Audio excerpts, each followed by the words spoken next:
Hey guys, I wanted to carry my snowboards and my skis on my Audi, but I don't have so much space. So I used my Harbor Freight hitch carrier, put a support structure on top of it, and now I can carry up to, I would say 4 snowboards and maybe up to 12 skis. Let me zoom in on the details and I'll show you how to use this rack and then also how to build it yourself.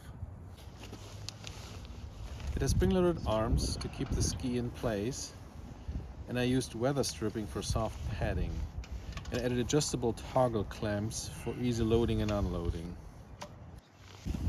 To use it, lift up, place your gear, close, and latch.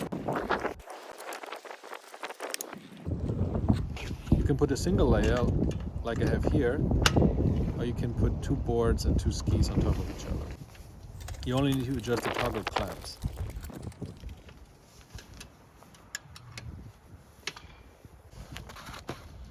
Oh, and then I mentioned that I still have space for a bag down here to fit my snowboard boots, my ski boots, my helmets and everything.